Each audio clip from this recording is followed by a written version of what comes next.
assistant. So I'm deciding to touch on the subject of how I got started working in IT.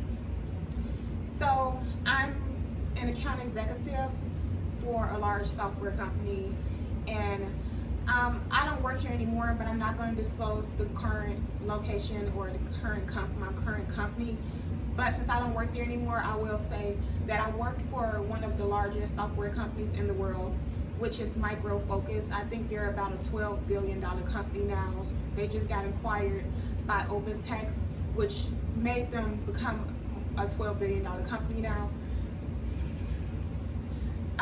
So I've worked in IT for the last 4 years, and let's just get right into the video. So this video will be for someone who is interested in working in IT, who already work in IT and want to maybe pivot over to something different. And so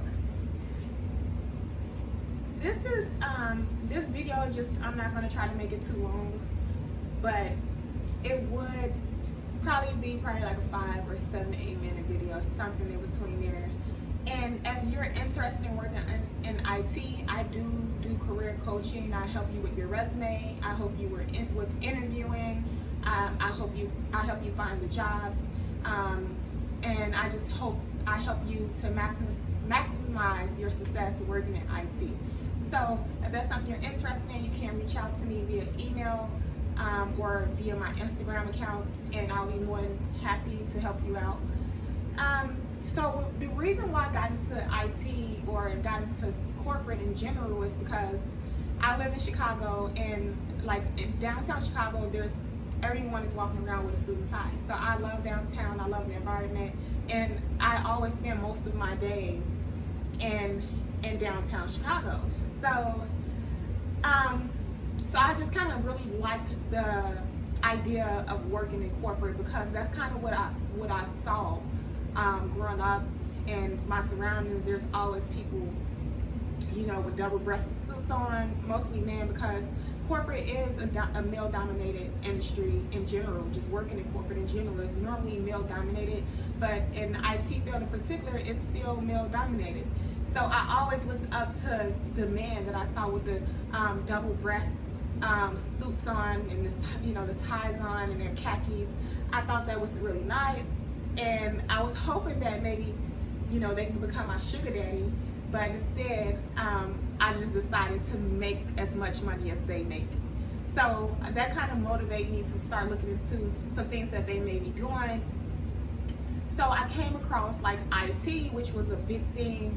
I think 2020 until now, I think it was a huge thing, especially Black African American people have really been breaking into the IT field. Women of color have really been dominating the IT field on Instagram and TikTok. So I decided, hey, let me look into this. So I started to do some research on it. I found a lot of YouTube videos about it, and I just learned as much as I could possibly know, or much as I could possibly find out. And that's something that really sparked my interest.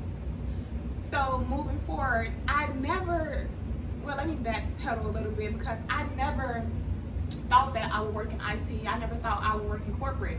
I went to Indiana State, and I majored in biology science, and then originally exploratory science, then I moved on to biology. So I kind of wanted to become a doctor. That didn't work out. I never saw myself working in IT. I don't even think IT was a thing when I was in college.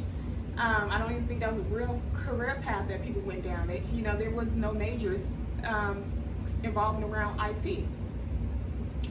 So after I learned as much as I could learn, I got on Indeed, and I knew that I wanted to get into corporate. So I started doing, trying to find jobs that were close to what I wanted to do. So I found a small company called IRL Networking, and it was a traumatic experience, but it was a small company, and I'm not going to say much about my experience because that's not what this video is about. But it was a small company, and I only made $500 a week. But I knew that that was not my end goal. I knew that I was just passing through this company. I knew I wasn't going to stay there for long. I did not even care about the money. I just wanted the experience. So I stayed there for a few months. And after that, I landed my second position for $55,000. And that's still not much, but during the time, it was a lot to me. Because I never made a base salary. I always kind of worked hourly. So I was so happy for this position. They flew me out to Ohio. That was only my second time being on a plane. So I think the thing I'm trying to explain to you guys is that if you like to travel, there's so many opportunities working in corporate or working in IT that give you the opportunity to travel. So I was so excited that I got a chance to get on a plane and travel it was only for training. So they trained us for 3 weeks. We stayed out in Ohio for 3 weeks, and we went to 5-star restaurants, we had happy hour. It was just so fun. We stayed at 5-star hotels just for training. So I never experienced anything like that, and I never been on a business trip. So I'm like, wow, this IT thing, this corporate thing can really take me far. So when I kind of got my feet wet and started like really working these jobs, I learned how many opportunities I could get. They gave us cars. I think that company called GMS, we specialize in HR software. So we were a third party for small to mid-sized companies, and our job was to take on all the back end work of companies' HR department. So we can handle everything HR, so a company wouldn't need to, right? So we were selling HR software. So I didn't necessarily consider that IT, but it got my feet wet. So after I started working at that company, I knew that wasn't my end all be all. So I wrote down a number. I said, I think I said 65 or 75,000. I wrote it down on my chalkboard at the time. $75,000, my next goal. Nothing else, but just $75,000 in huge white chalk. So the next company I landed, it was $65,000. So I'm like, okay, each position it goes up more and more. So it was a real IT company, and I was really into IT. I think we specialize in cybersecurity, automation,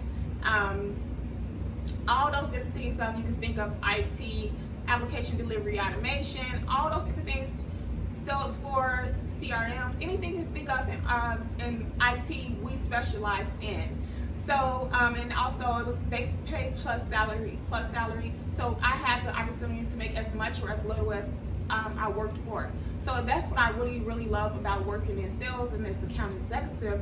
You can make just as much money as you want to make. So one of my biggest positions I spoke on is micro focus. So I got into that position, and I was surprised that they chose me. We had to do a 3-hour group interview, and there was a competition of blacks and whites and Indians and diversity of different people from around the world. And just me from the south side of Chicago with my broken English, I wouldn't think that they would choose me. I was kind of nervous, and I was more nervous than in the group setting because they gave us tasks to do.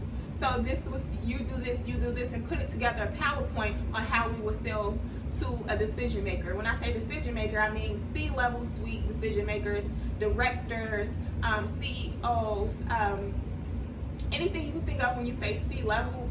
Our job is to put together a presentation to sell to these people. Put together a pitch, put together PowerPoint, put together products and things like that. And I didn't really think I did a good job. So I remember it was a black, beautiful girl on my team. Color, obviously, it don't matter, and there was like three or four black people, there was Hispanic people there, and one guy who worked with me, he was a white guy. I just knew they was gonna pick him. But turn out, they actually chose me. My internet was breaking up during the time, so I couldn't even get out clearly what I wanted to communicate to these people, but they still heard me. I really did not think I got that job. So I was passed on to the 3rd round interview, and this regional manager, James Drake, I will never forget him, beautiful. He's from the UK with a strong UK accent. He said, "Hey Gloria, what would you do if you got the position?" And he's like, "Oh, do you have a boyfriend? If you got this position, is you gonna bring your boyfriend with you?" I said, "No." This guy, I've been knowing him for a while, but we weren't that serious. I'm like, "No," and I'm like, "Is this guy flirting with me? Maybe you can be my boyfriend." But he said, "Okay, well, I want to just say that you got the position." So I was so happy that I got the position. I knew I was going to get it because my boyfriend at the time, he was kind of trying to, like, you know, not really trusting me, and like we were really like kind of just like didn't really know what we were going to do. I had just moved into my apartment. He moved in with me, and he was just trying to figure out how to make money. But I just told him, like, relax, I know what I'm doing, just give me a few weeks and I'm going to get the position.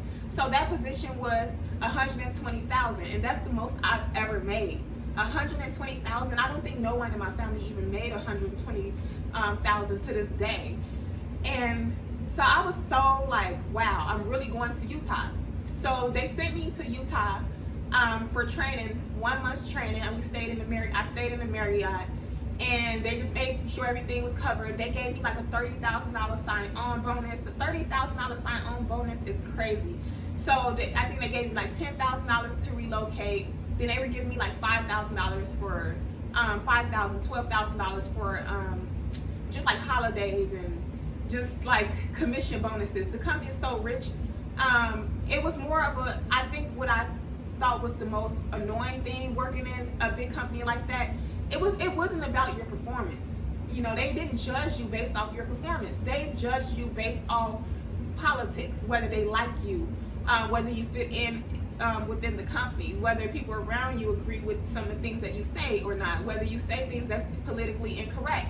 So that's more of like, they didn't care about your performance. They cared about like social things. Because why would a $12 billion company care about performance, right? And I didn't know that, because that was kind of like me in the biggest company I ever worked for. I really didn't know what was going on and things like that. But how to get into IT in particular. So what you want to do is, I would start off with developing my resume. There's a bunch of courses online that you can take. Harvard got free courses on IT. It will look really good on your resume to have something within computer science and Python, JavaScript. And if you want to take a class based off that, that would be great. But you don't necessarily need to know any of those things while you're working in as account executive. So if you guys don't know, account executive is someone who move the deal, so we bring in new business, but we also establish and grow existing business and existing accounts. And so our job is to bring the deal from the beginning into the end of sales cycle, all the way up into proposal and closing. So our job is to make sure the prospects stay with us from the beginning into the end of the sales cycle, and make sure, and we're their point of contact. So if they need anything, they'll reach out to us. If we need anything from them, they'll reach out to me. And my job is also to make sure everyone within our team is have proper information, and that they're communicated with properly to know how to move the deal forward, and what do I need from you to help me move this deal forward. So I'm working together with my team, and I'm working together with the prospect and his entire team, communicating with everyone just to make sure the deal is moving forward properly. I hope that makes sense. So that's what account executive is. We also bring in new business. We prospect people and bring in new business as well. So it's a few steps above sales representative, account manager, and will be an account executive role. So it's a little bit steps above. So I really enjoy this career path. I don't know if this is something that I'm going to stay in long term, but it's something that if you like to travel, if you don't really want to go to school and get a degree, this is something that could be really good for you, because I think the youngest who I've been working with within my career was an 18-year-old, and obviously he didn't go to school, right? And then there were people 20 years old, 19-year-olds, 21-year-olds, freshly out of college in their first career. And I didn't grow up where many people in my family worked in corporate, so I didn't know. This was something that I had to learn on my own. And So I think just starting off, you can try to get a few certificates or certifications under your belt just so you can have those keywords on your resume. So try to incorporate as many keywords as possible, because when the recruiter is looking for an applicant who is qualified, they always go not based on skin color, not based on age or anything like that, but they judge you based off how many keywords is in your resume. So if they figure you have a lot of experience, they're going to look for someone who aligns closely with what they're looking for. And if you use as many keywords in your resume, you'll show up first in their search. So the keywords I'm talking about, if you're looking to get into IT and sales, or I'll use sales as a keyword,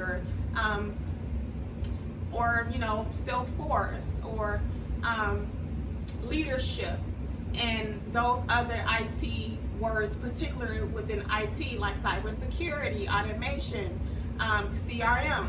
I'll look into things like CRMs just to do some research to see what they are, and then I'll put together a resume, and I'll make sure all three of the positions, one-page resume, I'll make sure all three of the positions is geared towards sales. So I'll put 3 positions, maybe account manager, or I'll put 2 positions, account manager, and 1 more position, sales representative, or account executive, or sales manager. So I'll make sure all 3 of my positions is lined and geared towards the job that I want to have, which would be sales, account executive. So in those bullet points will have to be geared towards the job description of the job. So once I'm done with, what would you do once you're done with your resume? So I'll make sure everything is aligned perfectly, it looks beautiful, and I wouldn't be too fancy on my resume. I'll keep it plain and neat and clean, and I wouldn't put a picture, or I wouldn't add different icons and things like that to try to make it look fancy. I'll keep it as plain as possible, but just with a ton of keywords, right? So how do I find the job once I got the resume? Once I got my resume great, how would I actually find the job? So I started off on Indeed, but I knew I wasn't going to stay on Indeed. I didn't know where to go. So moving forward, I learned that LinkedIn is the place to be. I've gotten so many opportunities. I've interviewed with so many big companies. I interviewed with Uber. They didn't want to pay me enough, and it's a lot of times the smaller companies will pay you even more, even better than the big companies. I interviewed with IBM. I interviewed with SAP. I've worked for Micro Focus, and I can literally continue on depending on how much I really want it, right? Like, I'm interested in Twitter, I'm interested in Facebook, and those kind of IT companies that would be a great fit for me. But I will go on LinkedIn, I will type in account executive in the search bar, and I'll just begin to apply to as many positions as possible. I'll apply for maybe 100 a day, maybe 50 a day, maybe 30 a day, and I will keep going until I get the position.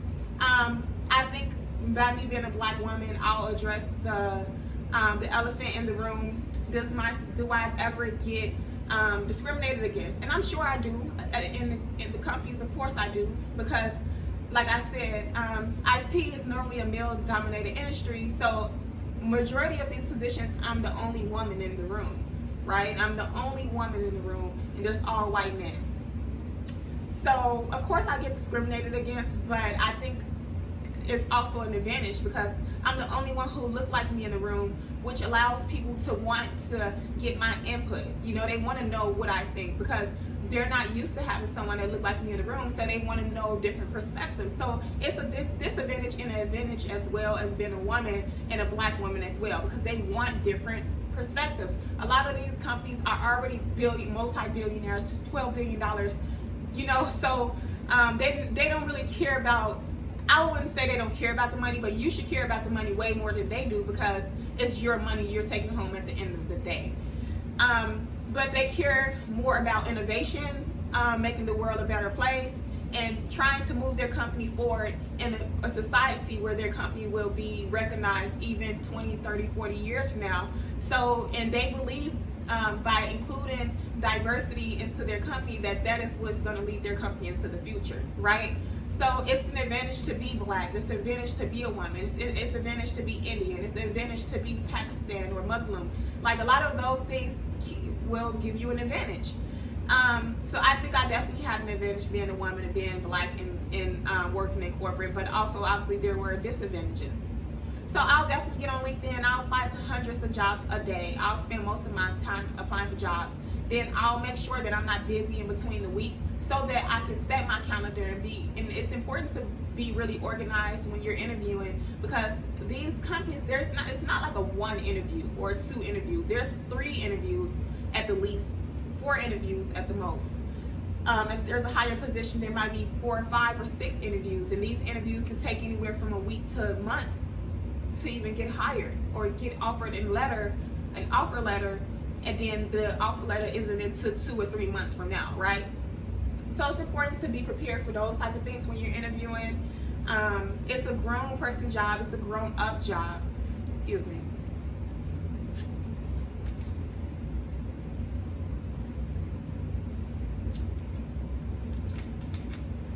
So it's a grown-up job. It's a grown-up job. This is not one interview you're hired, 2 interviews you're hired. No, there's going to be an interview process. You're going to have to speak to the recruiter, and the recruiter will pass you off to the maybe the sales manager, and the sales manager will pass you off to someone maybe in C-level suite, maybe regional manager, maybe CEO. A lot of times, you never know who they'll pass you off at the end, because you have to get approved by all of these people before you're able to get into the door. So I feel like first impression is best impression, right? Always dress for the job you want. Dressing casually, minimum makeup of course, but minimum. You don't want a bold lipstick on your first interview, right? Like a bold red lipstick, but maybe a lip gloss, right? Just make sure you look the part. You know, if you don't have a suit, you know, maybe you can buy your first suit. It doesn't have to be expensive, maybe from H&M or Zara, right?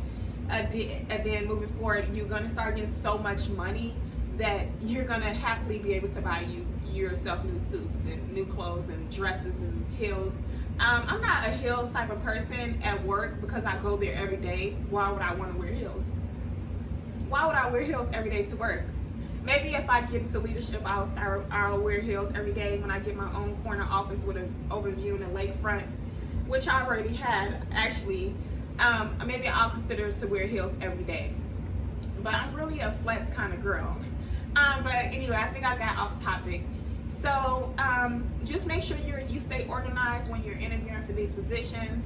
Make sure that your calendar is booked off.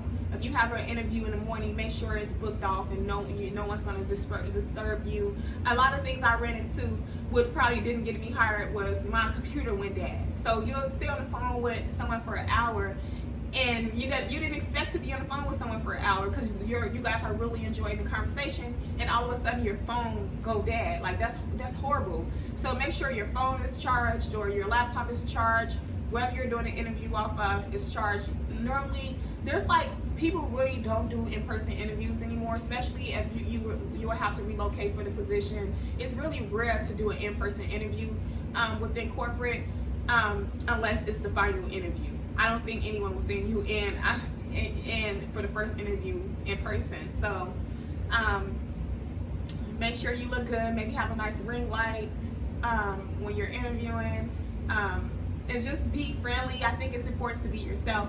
I think that a lot of people, they get distracted trying to speak like someone they're not. And I feel like I've had the most success working in corporate and interviewing and even prospecting and meeting clients where I was myself, where I talk to people normally how I'll talk to people in my neighborhood. Like I'll speak to people normal. You know, people really appreciate you being authentically yourself. They really appreciate that, right? So be yourself. Don't try to act like someone you're not. Don't try to use big words if you wouldn't normally use big words. Like genuinely just be yourself. Ask them how's their day going. Talk to them about their family. Like make them like you, right? And just make sure you're organized, your calendar is booked off, you prepared 30 to an hour before the interview, you looked over details about the company, but also I think it's really important to use those keywords when you're interviewing. So if I have 30 keywords in my resume, I want to make sure I'm using as many keywords in the interview as possible, right? So they can know, like, have you ever worked with a CRM? Which CRM did you use? So you want to make sure you're doing research on CRMs, like Salesforce is a good one, Zoho is another one, and I think they're moving into something even more now. It changed rapidly all the time. IT, sales, corporate, the world is always changing and evolving. So it's important to stay on top of those type of things. Look on their website. I'll pull up bullet points off their website, and try to incorporate it into what I've done in the past, just so they can know that, hey, I've done these things before. So I think also it's really important to position yourself in the best light as possible. For example, if I'm interviewing for an IT company that sells cybersecurity, I want to talk to this person. I want to tell them, like, hey, in the past, I worked for a company and we sold cybersecurity. So I want to align directly with the qualifications and the job description as possible. So when you're interviewing for these companies, it's important to, when you speak, it's important for you to kind of be the exact person that they want you to be. So I'll read the job description, I'll read the qualifications, and then I regurgitate exactly to them what I am, and who I will be is the exact person that's on the job description, right? I hope that makes sense to you guys, and if you guys want a part 2, if there was something that wasn't clear, I would love to, maybe do a part 2 or something like that. But don't forget to like and comment and subscribe.